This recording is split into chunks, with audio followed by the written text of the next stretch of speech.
Hi friends, welcome back. तो friends आए हैं वापस सेकंड पार्ट करने। टाइटल है वीडियो का the Kashmir files interview Vivek Agnihotri and Pallavi Joshi Saurabh Dwivedi. तो वीडियो शुरू करते हैं। फर्स्ट पार्ट अगर आपने नहीं देखा तो डेफिनेटली देखना, बहुत ही इंटरेस्टिंग है क्योंकि वो सच्चाई बता रहे हैं। अभी उन्होंने बताया कि ये मूवी बनाने का आइडिया कैसे आया, क्यों आया, उस टाइप से उन्होंने कैसे बनानी शुरू की, किस टाइप से रिसर्च की, किन किन से कांटेक्ट किया, तो वो सब उन्होंने बताया है। तो काफी आई ओपनिंग है। तो वीडियो शुरू करते हैं। वीडियो शुरू करने से पहले अगर आप चैनल पर नए हो और आपने अभी तक सब्सक्राइब नहीं किया तो जल्दी से पहले सब्सक्राइब के बटन और बेल आइकन को क्लिक कर लो ताकि आपको हमारे सारे न्यू वीडियोस के नोटिफिकेशन मिल जाए जैसे हम अपलोड करें। अगर आपको वीडियो पसंद आता है प्लीज लाइक एंड शेयर। चलिए शुरू करते हैं। अच्छा, आई कम टू यू। विवेक जी ने बहुत सारी चीज़ों का आपको श्रेय दिया है और इस फिल्म से लोगों की इत्तेफाकी या ना इत्तेफाकी हो सकती है। फिल्म के कुछ पार्ट से हो सकती है, कुछ से नहीं हो सकती। जैसे मुझे, I be very honest with you please, जबकि हमें पता है कि हमारे इंटरव्यूज के फिर लोग अपनी अपनी पॉलिटिक्स के हिसाब से चंक्स निकालते हैं और उनकी नए सिरे से व्याख्या करते हैं, but we have to live with it. हम पब्लिक लाइफ में हैं। कुछ सीन तो बहुत ज्यादा मूविंग है और Anupam Kher, I am nobody to comment on his acting skill, और Emotional कर दिया था पॉलिटिकल अनुपम टेक्स खेर की को। वजह से भी लोगों के बहुत प्रिय और अप्रिय रहते हैं। बट अवार्ड्स मिलने चाहिए for his acting in this movie. बहुत मूविंग एक्टिंग की है उन्होंने, मतलब है ना। और आप कितने भी उपमान और रूपक खर्च कर दो, जो उस फिल्म का सबसे बड़ा हासिल है अगर एक्टिंग के उस पर देखें तो अनुपम जी ने मतलब लिटरली जिया है। मतलब वो समझ में आ रहा था कि यार ये आदमी ना एक्ट नहीं कर रहा है, मतलब बीती है इस पे, वो वैसा वाला है। जो पूरा शिव का मेटाफर है।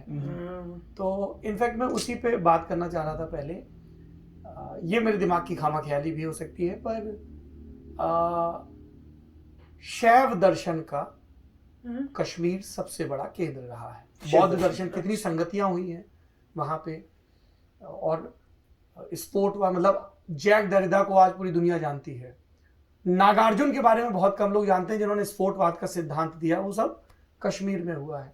अभिनव गुप्त का मुझे बड़ी खुशी हुई जब क्लोजिंग रिमार्क में अभिनव गुप्त का जिक्र आया। मतलब अच्छा, अभिनव गुप्त के बारे में तो पढ़ा ही जाना चाहिए हर नाट्य शास्त्र का जिक्र आया, नाट्य शास्त्र, भरत मुनि के नाट्य शास्त्र, मतलब एक लंबी है। और पल्लवी जी का किरदार जब बोलता है, वो पूछते हैं कि अच्छा तुम्हारे हिसाब से सबसे बड़ा नेता कौन है, तो बोलते हैं Sheikh Abdullah, and then she smiles with that smirk. And Lalitaditya पीठ के बारे में हम लोग नहीं जानते, one of the greatest king of this country. नहीं जानते। ये जो नॉमेनक्लेचर है, ये कितना कॉन्शियस था कि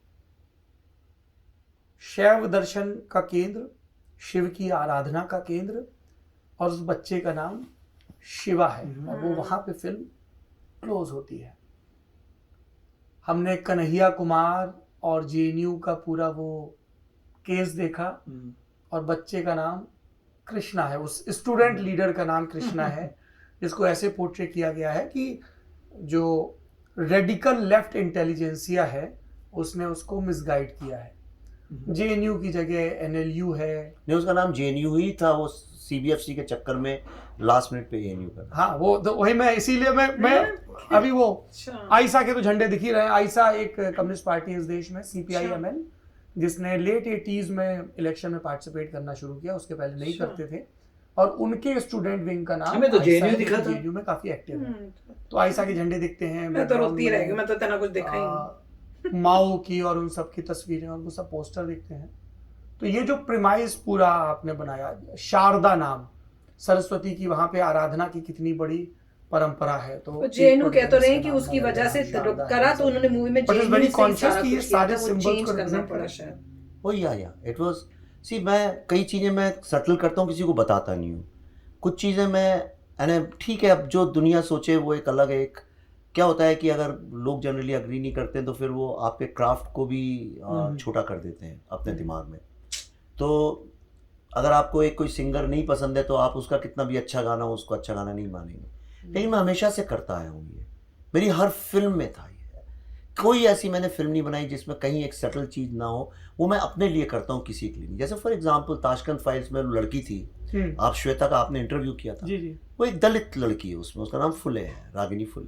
किसी ने नोटिस नहीं किया, वो सारे एक्टिविस्ट, फिल्म जर्नलिस्ट और सब लोग जो कहते हैं हिंदी फिल्मों में प्रोटैगनिस्ट दलित क्यों नहीं होता है, उन लोगों ने लिखा है। फिल्म को आधा स्टार दे दिया था, ताशकंद फाइल को 0 स्टार दे दिया था, और उन तक ने नहीं नोटिस लिखा जो हर समय आर्टिकल लिखते हैं इस विषय में। ये मेरी अपनी खुराफात है, आप इसको क्रिएटिविटी बोले, नुआंस बोले। इस फिल्म में अगर आप नोटिस करें, जितने भी कैरेक्टर्स हैं सबके नाम किसी हिंदू गॉड के ऊपर, महेश, ब्रह्मा, विष्णु, लक्ष्मी, मैंने देखा था कि राधिका, मोस्टली even सारे इसका नाम भगवान भी जी के राधिका नाम है, मैंने देखा था ये। लड़के का कृष्णा है, शिवा है, शारदा कहता है मेरी माँ का नाम। हाँ। इसलिए कि मैंने जब इनके इंटरव्यू किया, मैं इतना, ये कश्मीर को मैं इसलिए जानता था, मुझे कालिदास और नाट्यशास्त्र और उपनिषद ये सब पता था, वहाँ अभिनव गुप्ता, लेकिन Kashmir represents almost everything which we जो आज राइट विंग भी आप बोलते हैं, लोग कहते हैं अरे हमारी परंपरा, हमारा हेरिटेज, वो हेरिटेज कहाँ से आया, कहाँ है? 1000 साल तक, As he says, it was the Silicon Valley of first village. या 1000 साल तक सौरभ भाई, 1000 साल, 1000 years नॉन डुअलिज्म, मतलब शैविज्म, अद्वैता और बुद्धिज्म के बीच में शास्त्रार्थ हुआ, उसके बाद एसेंस में बुद्धिज्म निकला। ये वर्ल्ड के किस सिविलाइजेशन में मिलेगा आपको? शंकराचार्य केरला से चल के गए होंगे, ऑब्वियसली फिल्म जैसे भी गए, पर वो अल्टीमेटली गए तो वहां पे कश्मीर। क्यों गए भाई केरला छोड़ के? जिनको हम पंडित बोलते हैं, ये ऐसा थोड़ी कि वहीं पे पैदा हो गए थे, अलग कोई कौम थी और वहीं पैदा हो गई थी। ये तो भारत के जितने एक्सपर्ट्स थे, विद्वानों का शारदा विद्यापीठ पढ़ने जाते थे, काशी विद्यापीठ वगैरह तो बाद में आए। अब नालंदा अगर जिंदा रह जाता तो नालंदा में भी आपको विद्वानों के बुद्धिस्ट फिलोसफी और आइडियोलॉजी और जो है वो वहां पे बहुत मिलता, पर जल गया शारदा विद्यापीठ, खिलजी ने जला दिया। हाँ, उसने जला दिया। तो कश्मीर जो है, जब मैं गया, मैंने कहा ओ माय गॉड, इतनी रिच जगह है, इतना फूड कमाल का डाइवर्स वहां पे था, अब नहीं है। कपड़े इतने डाइवर्स, अलग अलग रंग और दुनिया भर, इतनी वहां पे फिलॉसफी, आइडियोलॉजी, एजुकेशन पे जोर। सरस्वती और शिवा का अगर कोई लैंड है सिंबॉलिज्म लेवल पे, मेटाफोरिकल लेवल पे, तो वो था। तो मैंने वो 2 चीजें पकड़ी, शिवा और सरस्वती। इंडिया का कॉन्शियसनेस जो है वो शिवा और सरस्वती के बिना पूरा नहीं हो सकता, इन्हीं 2 में बटा हुआ है पूरा का पूरा। पढ़ो जो एक middle class, lower middle class का, वो सारा सरस्वती का ही देन है, वो चली आ रही है। जो म्यूजिक, हमारे जो रस हैं, हमारा जो लिटरेचर है, वो सब वहीं से चला आ रहा है। और दूसरा शिवा, एक फिलोसॉफिकल एंड साइंटिफिक जो मेटाफर है, जिसको नोबेल लॉरेट्स, फिजिसिस्ट, सर्न सब लोग मानते हैं शिवा को। तो आज मॉडर्न वर्ल्ड में तो Shiva is like the coolest person to own, you know. तो जितने नोबेल लॉरेट्स हैं आजकल अपनी बुक शुरू और खत्म शिवा से शुरू करते हैं। Most inclusive fellow. हाँ, जो भी बोलिए, इंक्लूसिव तो मुझे नहीं पता है वो सब, मैं वो जार्गन। अच्छा, हाँ, नहीं, इस वर्ड पे तो आपने मजे लिए हैं, तो आप इसलिए बच रहे हैं इस वर्ड को यूज करने से। तो इंक्लूसिव इसलिए नहीं यूज करता हूँ कि जो लोग इंक्लूसिव वर्ड यूज करते हैं वो कभी सवाल भी नहीं उठाते हैं कि कश्मीर में आज इंक्लूसिवनेस और डाइवर्सिटी क्यों नहीं है। तो इसलिए वो एक फेक वर्ड है। मैं इतना जानता हूँ, सबको वननेस, जो शिवा का कॉन्सेप्ट है, वननेस, एकात्म जो शिवा का कॉन्सेप्ट है, oneness. How to treat others, answer is there no others. जब कोई अदर ही नहीं है तो फिर हम क्या बात कर रहे हैं फर्क की इसमें। वो जो फिलॉसफी थी मिसिंग है, कि कोई कश्मीर की हिस्ट्री में किसी ने अपना चेहरा ब्लू नहीं पेंट किया होगा, पर मैंने उसको इसलिए किया, मैं कैसे दिखाऊं शैविज्म, मैं कैसे दिखाऊं कि ये शिवा की फिलॉसफी लेके ये लोग इंडिया में आए। इसलिए उसको मैंने एक सिंबॉलिकली यूज किया, एक इमेजरी की तरह से यूज किया, ताकि वो लोगों के दिमाग में घुसे कि हम किस चीज के बारे में बात कर रहे हैं। आपके जहन में क्या चल रहा था जब अमेरिका से लौट के इन्होंने ये जिक्र किया, और आपके बारे में भी सोशल मीडिया पे यही चीज़ लिखी जाती है कि मुझे ध्यान है बहुत इनिशियली आपके कुछ एक्सप्लेनर वीडियो आए थे, जिन पे बहुत, जैसे जीएसटी पे आपने वीडियो बनाया था, जो एक नए सिरे से पीपल स्टार्टेड रीडिस्कवरिंग कि अच्छा पल्लवी जोशी ये भी कर रही हैं, एंड पल्लवी जोशी की पॉलिटिक्स क्या है, या वो किसको सपोर्ट कर रही हैं, नहीं कर रही हैं। जब ये प्रपोजल आया तो what all you went through? Honestly मैं बताऊं आपको, मुझे पता नहीं था कश्मीर के बारे में। ओके। और सिर्फ मुझे ही नहीं, दक्षिण भारत तक तो ये बात पहुंची ही नहीं थी। जो मार्च 1990 में हुआ, बिल्कुल, जगमोहन जम्मू लैंड किए, कश्मीर नहीं पहुंच पाए, और अगले 2 दिन 3 दिन जो इतना ही नहीं, मुझे ये तक नहीं पता था कि इतना ज़्यादा वहाँ पे क्रूअल्टी हुई है पूरी कम्युनिटी के साथ, जिसकी वजह से मतलब उनको भगाया गया है ये नारे दे दे के, रलिफ गलिफ सलिफ जो आपने देखा है, कन्वर्ट करो, कन्वर्ट, भाग जाओ या मरो, रन और डाई। ये नहीं पता था हमें। मस्जिदों से एक समय पर पूरे कश्मीर की घाटी में एक ही समय मस्जिदों से जोर जोर से आवाज़ें आने लगी। सारा कश्मीरी हिंदू समुदाय जितना भी था वहाँ पे डर के मारे छुप गया था घर में, कि सबको लगता था कि आके जोर जोर से दस्तक दे रहे थे दरवाज़ों पे। अंदर औरतें सोच रही थी कि नहीं आज तो जिंदा नहीं रहना, आज तो मरना है हमको। ये चीज़ें हम तक पहुँची नहीं थी कभी। तो जब विवेक ने आके मुझसे कहा कि हमको कश्मीर पे फिल्म बनानी है, तो मुझे लगा कि जितनी फिल्में मैं देख चुकी थी, जो 7, 8, 10 बहुत पॉपुलर फिल्में आई हैं जी, मैंने कहा वो तो कर चुके हैं, इस पे और हम लोग ऐसा क्या करेंगे। और मैंने कहा जो हम लोग सोच के निकले हैं कि जिस तरह की फिल्में करेंगे उसमें ये कहाँ फीचर करता है। तो इन्होंने बैठ के मुझे समझाया थोड़ा कि देखो ये है। मैंने कहा ये कब हुआ, ये तो मुझे पता ही नहीं था। उसके बाद मैंने थोड़ा सा रिसर्च शुरू किया अपना, और जब मुझे समझ में आया कि अच्छा ये है सारा, तब ऑब्वियसली ये भी पता था कि इतने सालों से इसमें किसी ने हाथ क्यों नहीं डाला, किसी ने इसके ऊपर प्रोजेक्ट क्यों नहीं बनाया। तो ये एक बहुत टफ डिसीजन था कि ये करें या ना करें, क्योंकि पता था कि ये जो राह है पूरी, ताशकंद भी हमने की थी, ताशकंद में भी रोड़े तो आए थे रास्ते में, उसकी हमें आदत है। दिक्कतें मतलब कोई फाइनेंस करने को तैयार नहीं था, कोई बिलीव नहीं कर रहा था सब्जेक्ट में, कोई एक्टर हमारे साथ काम करने को तैयार नहीं था। पर ये तो नॉर्मल चीज़ें थी, वो किसी भी फिल्म में हम लोग फेस कर सकते हैं, उसका सामना करना पड़ता है क्योंकि ये आपके काम से रिलेटेड चीज़ें हैं। लेकिन इसमें कुछ और भी चीज़ें हो सकती थी, जान को ख़तरा हो सकता था। तो और ऐसा नहीं कि हम दोनों के दोनों हैं और हमने कहा तो चलो अभी जान की परवाह किए बिना हम लोग करते हैं।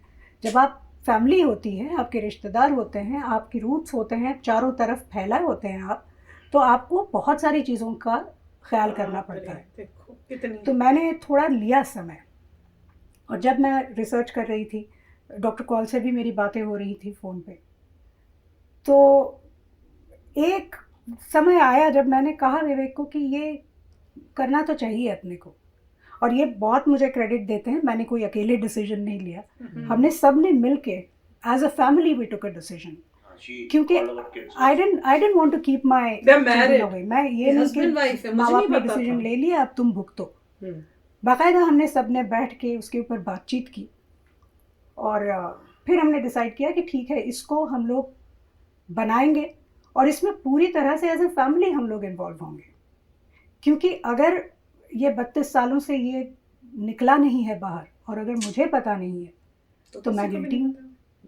क्योंकि कश्मीरी पंडितों का सिर्फ एक ही प्रॉब्लम हमेशा जो वो बोलते थे सारे उनके एक्टिविज्म में, कि हम किसी ने हमारा साथ नहीं दिया, सुना नहीं किसी ने, सब ने हमको कायर कहा, हमको भगोड़ा कहा, और कोई हमारे साथ खड़ा नहीं हुआ।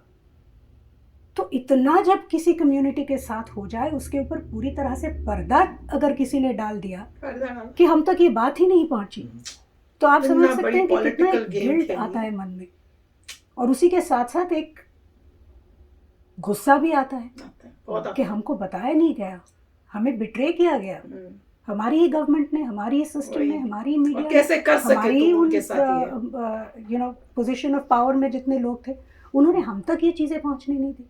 नहीं कर कैसे और किसी भी सके सिविलाइज्ड कंट्री में आप देखिए कुछ चीजें लोगों तक नहीं पहुंचने देती गवर्नमेंट, क्योंकि उनको लगता है वो सेंसिटिव मामला है, तो उनको क्लासिफाई कर देते हैं। लेकिन उसकी एक टर्म होती है, 40 साल, 50 साल, कुछ 30 साल, जो भी है, मुझे एग्जैक्ट पता नहीं कितने साल होते हैं, उसके बाद उसको डिक्लासिफाई किया जाता है। अपने यहाँ तो अभी चाइना वॉर की जो हेंड्रिक्स कमेटी रिपोर्ट है, वो मतलब ऐसी बहुत सारी हैं जो पिछले 20-50 सालों में जो अभी तक पब्लिक नहीं, कुछ नहीं। तो शास्त्री जी की कारगिल वॉर पे जो कमेटी बनी, सुब्रमण्यम कमेटी, उसकी भी रिपोर्ट पब्लिक नहीं, कुछ छूती इसी सब।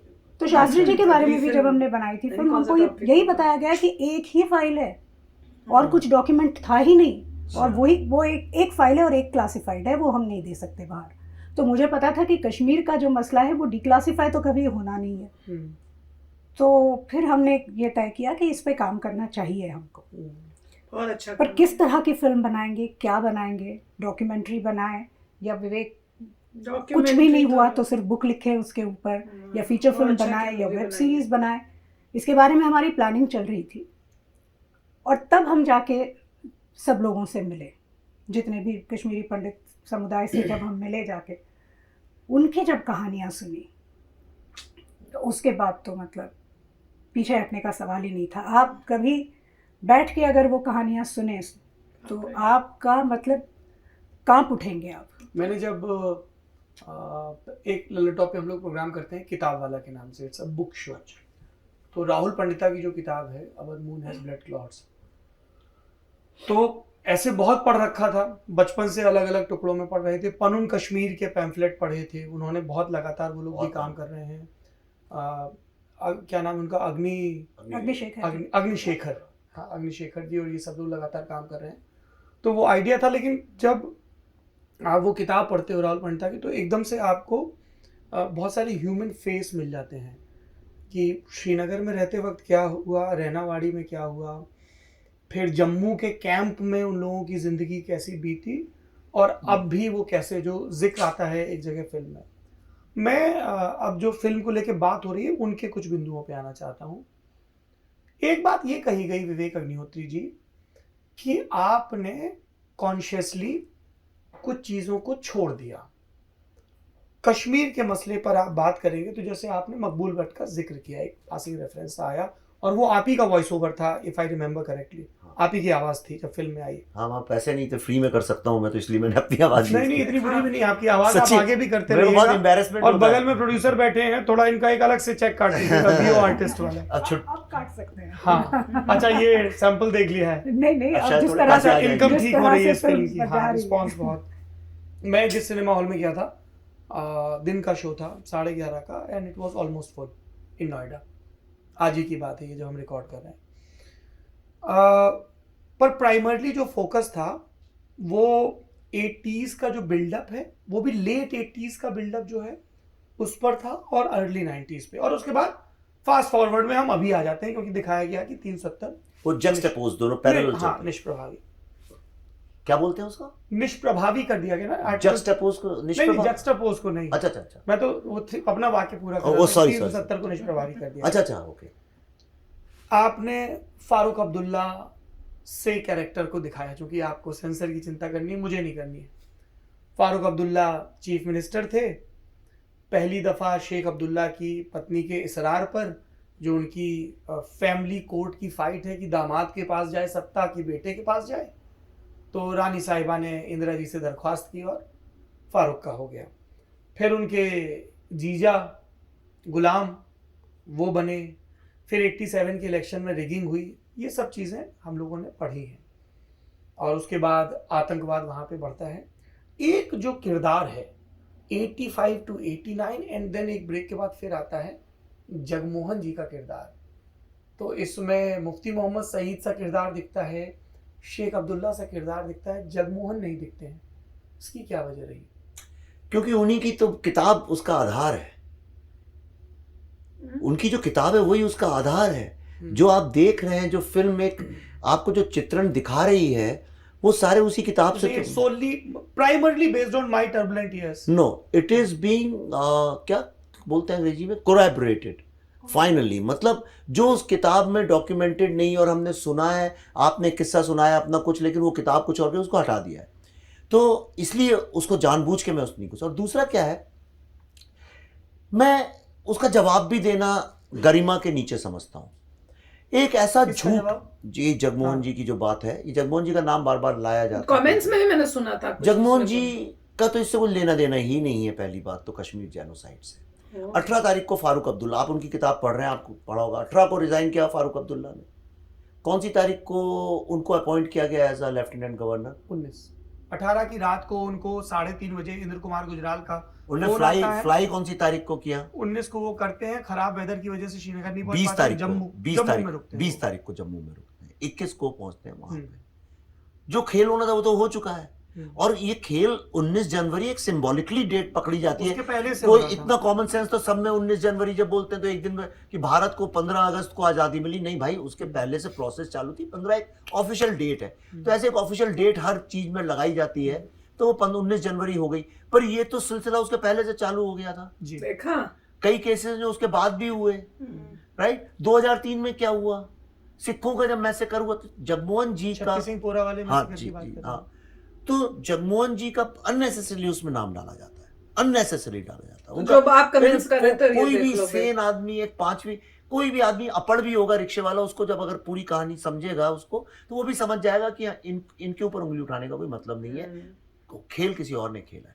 तो इसलिए मैं, और दूसरा सिनेमैटिकली भी अगर आप देखें तो जो जो जो आधार है आपके रिसर्च को, जो सपोर्ट करता है उसका, और दूसरा क्या है कि जो मिथुन चक्रवर्ती का कैरेक्टर है वो ब्रह्मा, हाँ ब्रह्मदत्त, वो जो बकाया साहब वहाँ डिविजनल कमिश्नर, वो कहते हैं मेरे को गवर्नर साहब का डिविजनल कमिश्नर बना दिया गया, हाँ, वो बकाया साहब थे उस वक्त, उनके इंटरव्यू पे बेस्ड है। वो बोरोलिन का जो रेफरेंस है बकाया साहब का इंटरव्यू, वो सारी चीजें उनसे आ रही हैं। और जगमोहन जी, उनको दोनों को जोड़ के मैंने एक जगमोहन जी का दर्द, बकाया साहब के फैक्ट्स और जगमोहन जी के फैक्ट्स, इन तीन चीजों को जोड़ के ब्रह्मदत्त का कैरेक्टर एक क्रिएट किया गया।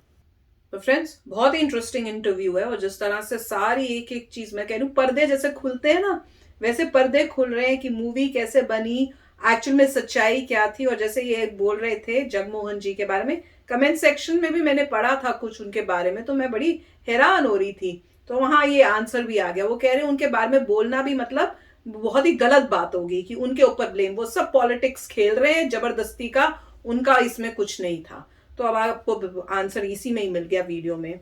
पर जिस तरह से दिखा रहे हैं ना, वही कह रहे हैं कि भैया उनको जब ये पता चला, खासकर जब उन्होंने कश्मीरी पंडित्स जो हैं उनसे मिलके उनकी कहानी सुनी, आप बीती सुनी, तो जिस तरह से उनको वो कहानियों ने झंझोड़ा है, उन्हें कहा कोई सुनेगा तो वो कभी ये नहीं कह सकता कि मैं ये मूवी नहीं बनाऊं क्योंकि भैया फलाना फलाना मेरे लिए प्रॉब्लम हो जाएगी। वो कोई इंसान वैसे फिर जी नहीं पाएगा मॉरली। आपको आपका दिल जो है आपको आवाज देता रहेगा कि आपने गलत किया, आप उनके साथ खड़े नहीं हुए। तो वही वो कह रहे हैं। और उसके बाद तो हमने बनानी थी, फिर तो रुकने की बात ही नहीं थी। तो फैंटास्टिक, बहुत अच्छी बात है। जैसे उन्होंने बताया कि उनको जब पता चली है तो उनको पता था कि उनकी फैमिली पे भी प्रॉब्लम आ सकती थी, मतलब जो मूवी बना रहा है उस पे उसकी फैमिली प्रॉब्लम आ सकती थी, फिर भी उन्होंने वो रिस्क उठाया और मूवी बनाई। उनको पता था कितना डेंजरस काम है, उनको पता था जहाँ जाके उनको शूटिंग करनी पड़ेगी, जिस बात को करना पड़ेगा, जब लोगों को पता चलेगा तो उनको मतलब जान की भी थी प्रॉब्लम, तो फिर भी उन्होंने बनाई है। तो दैट इज़ अमेजिंग।